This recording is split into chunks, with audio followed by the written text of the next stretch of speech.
The reason the Players Club feels so honest about living life way too fast comes down to structure. It doesn't focus on one perspective to tell the story. It follows multiple women showing three different outcomes from the same lifestyle. Now, I won't talk about how Lisa Ray can't act her way out of a paper bag. I also won't talk about how some of the dialogue is too on the nose. I want to focus on the raw, honest truth of the movie. So we start out with our main character, Diana. She is a young single mother who has dreams of going to a HBCU for journalism. Her father isn't on board with these plans, so she decides to go at it on her own and moves out heavily pregnant. After her baby's father leaves her, she is forced to make ends meet on her own while working at a shoe store and going to college at the same time. Now, I'm sure she was probably taking care of most things on her own anyway before that loser left, so she was probably better off without him anyway. So one day she meets a couple of adult dancers, Ronnie and Trixie, who are shopping for shoes at her job. So they basically tell her that she can make more money at the Players Club than at that little shoe store job that she's working at, and she should use what she has to get what she wants. So she decides to give it a shot. On her first day, Ronnie is somewhat of a mentor and gives her some advice on how to relax and calm her nerves. Diana is very nervous, but after a few drinks and a few dances, she has basically gotten the hang of it. Fast forward a few years, and Diana, whose stage name is Diamond, is now a jaded, seasoned professional, and she is about to graduate from college. She is no longer the naive, innocent young woman she was when she first started dancing. But a wrench has been thrown in her peaceful plan where her mom volunteers for her 18-year-old cousin Ebony to come live with her. Now, someone is sending their kid to go out of state to live with family. They are probably a handful or have gotten themselves in some type of mess. This is never specified, but we can see with Ebony's personality that she is primed for getting herself into some sticky situations. She is naive and innocent, like Diana was when she first started dancing, but she also has this careless attitude and is way too trusting. She is one of those young women who think they know everything, but they have to end up learning their lessons the hard way in the end. She ends up going to dance at the club, and since Diana was told to watch her, it seems like all she does with her time is finding out where Ebony is and why she didn't come home the night before. Diana even saves Ebony from being taken advantage of when she spots her just in time as she's leaving the club sloppy drunk with two men. And of course, she gets involved with Ronnie and her after work activities. So Ronnie comes across as the confident veteran who is fully immersed in the lifestyle of dancing and whatever else may come along with it.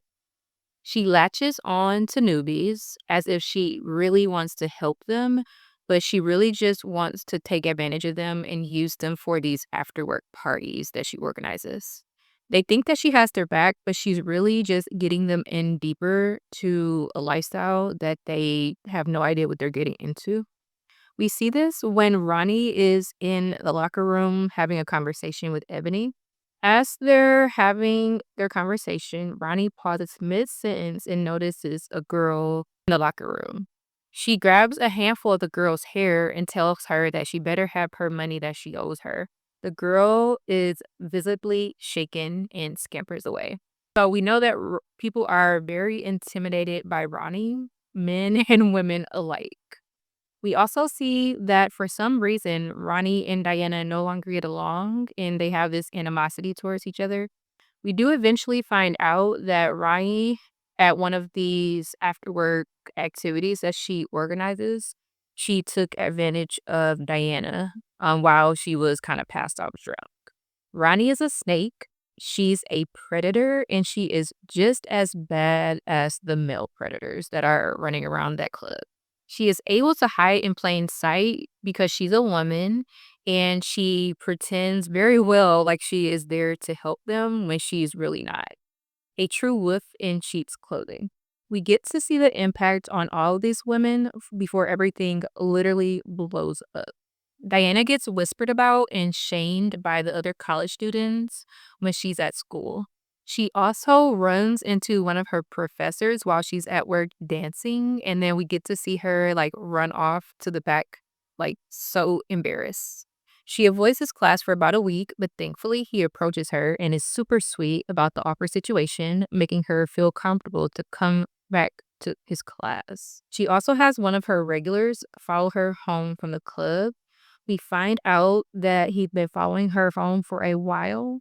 The one guy who comes off as innocent is also predatory and tries to force his way into her apartment.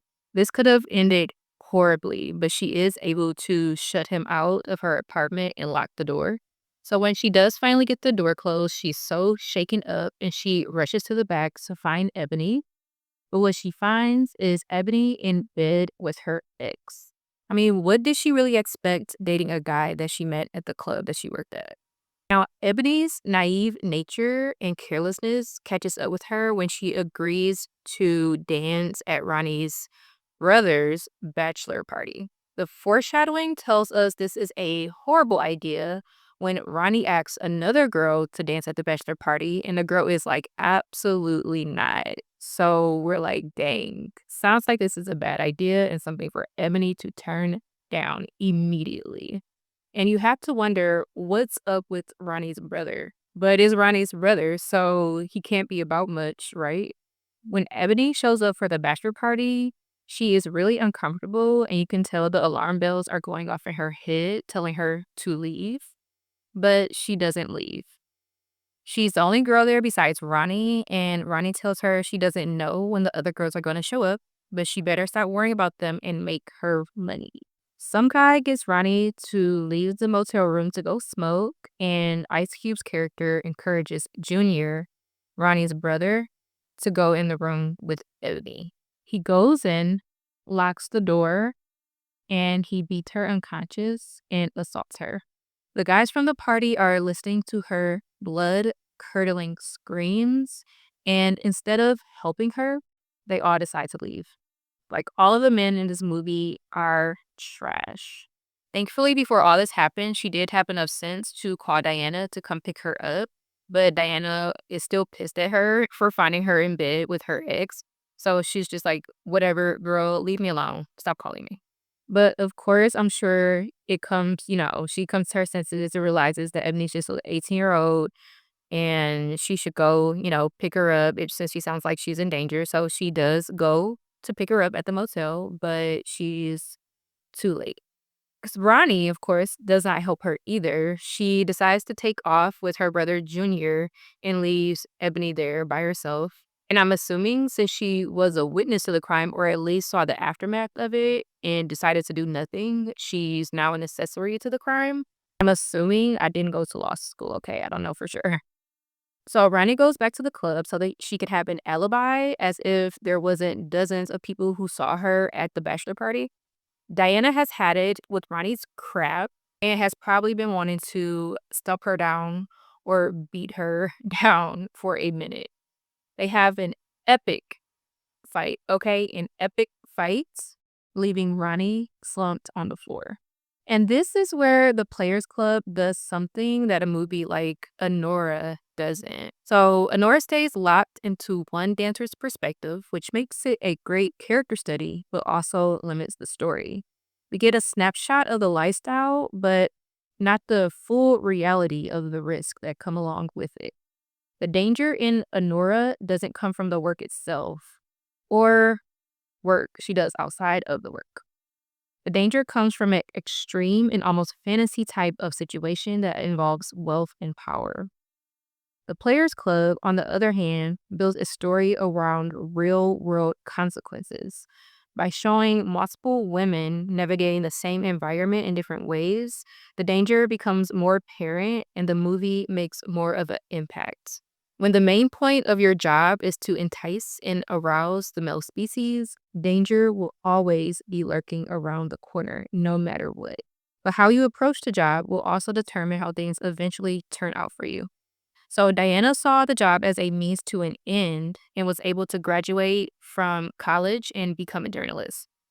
Ebony was naive and too eager to get involved in living a fast lifestyle. She was harmed the most and learned a very tough life lesson. She was just 18, though, and ended up working in the shoe store Diana started out in, where she should have been in the first place. Ronnie was exploitative and predatory, beat into the lifestyle, and was really a big part of the lifestyle. After she got her beat down from Diana, she was arrested and I'm assuming went to prison to terrorize other women. So the big lesson that I learned from the Players Club, even though you can say maybe it's a bad movie, I don't think it's that bad. I think it's just Lisa Ray is just a bad actress, or she was when that came out. So she was obviously chosen just because she was pretty. So if they would have chose a better actress, fixed some of the dialogue, got rid of the narration, rid of some of the really crass jokes, this movie could have been phenomenal. I think.